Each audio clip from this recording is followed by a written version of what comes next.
My name is Monika Dutt, and in My Canada, we base our society on caring for one another. I'd like to think so. Why do you think we have that value?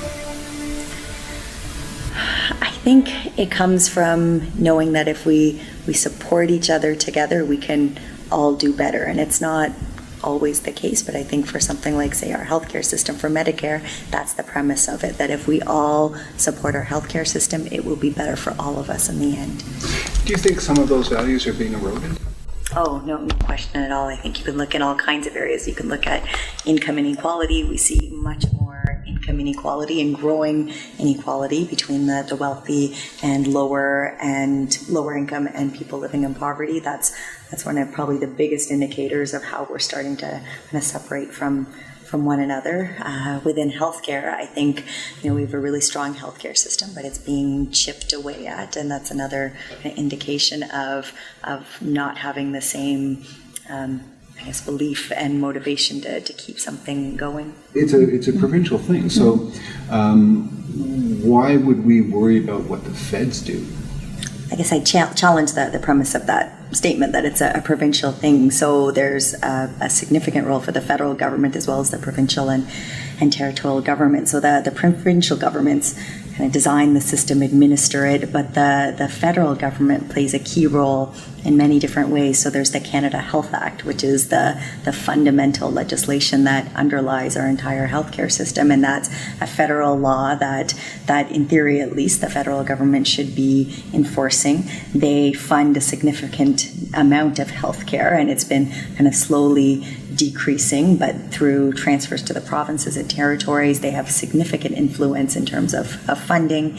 And then in the past, there's been a number of different things. So the Healthcare Accord, which unfortunately expired last year, and the federal government decided not to renew it, has been a fantastic way in which across the country we could say, these are some of the goals we set as a country, and let's all work to try to make these goals happen. So for something like wait times, that was part of the Health Accord, and we saw progress in a lot of places because as a country we said, these are the benchmarks we want to meet. Funding was tied to some of that, and let's work towards it. So those are just some of the roles. And then, of course, the federal government directly administers healthcare in a lot of places, whether it's First Nations communities or military or prisons and other places that they actually, in some way, are directly connected to the healthcare there. Would you say that the Harper government does not believe in the value of universal healthcare? So I'd say it hasn't seemed to be a priority. So with the Canada Health Act, it's rare to never that even other governments, not just the Harper government, but other governments, especially the Harper government, enforces the Canada Health Act. So if something is being blatantly gone against in the Canada Health Act, it should be their role, and they're supposed to withhold funding to a province or territory if the Canada Health Act is being contravened. They haven't been doing that. They've been very silent on healthcare issues in general, so not really coming out and being against universality, but just not actively trying to promote it. And then some things have been really obvious. So the Health Accord was one, so not renewing that.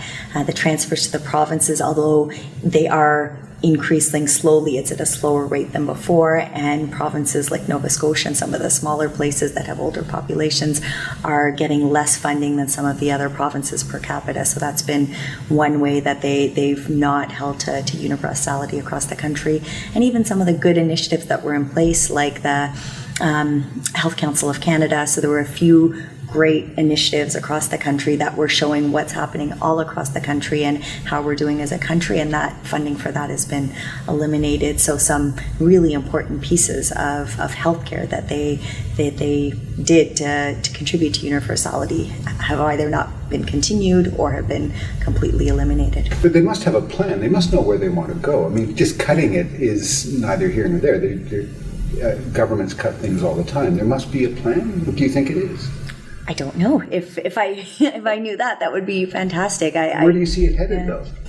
I think it seems that they're stepping away from federal government having a role in healthcare. So whether it's through decrease in funding, decrease in national initiatives or pan-Canadian initiatives. So it's really putting it to the provinces, and that's ongoing what's been said. It's a provincial responsibility, it's a territorial responsibility. So it's not our role. And that seems to be the plan, to be not involved in healthcare and to really have it all be provincial and territorial and not play the leadership role that it could and should be playing. And what does that mean to me?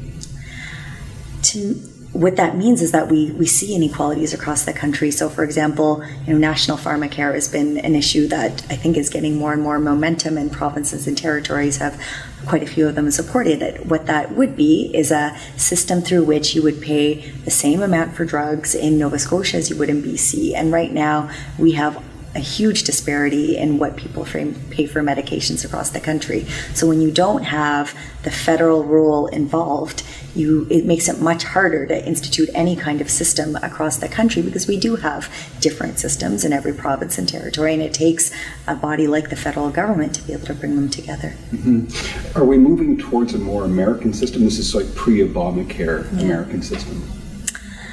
It's given that the U.S. is our closest neighbor, we're highly influenced by the U.S. People who argue often for private for-profit say we shouldn't look to the U.S. There's other models out there, but you can't not talk about the U.S. I think if we start to go down that road, in a second, U.S. companies are going to be wanting to be providing care in Canada. They're our biggest trading partners. They're our biggest influence on our country. So I think that's a path that we're starting to go down. I think we're still a long ways from that when you look at the millions and millions in the U.S. who don't have private insurance, so they can't pay for healthcare.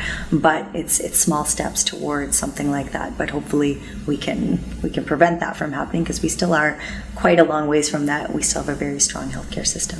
Okay, so the big question is, what is your vision for Medicare? So the vision is one that we continue to make our system better, but we keep the single payer universal aspect of it. So it's one where we still have kind of big, exciting ideas, as well as just taking the day-to-day things that work in one place and implementing it somewhere else. So it's looking at the models that work, using the evidence we have, because a big premise of our organization is evidence-informed decisions, and we have models that work across the country. So the vision is being able to more easily have models that work in one place, work somewhere else, having big ideas still that are exciting and that would be better for health, and as well good for the economy, because everyone tends to bring things back to money, which of course is important, and this would save us money.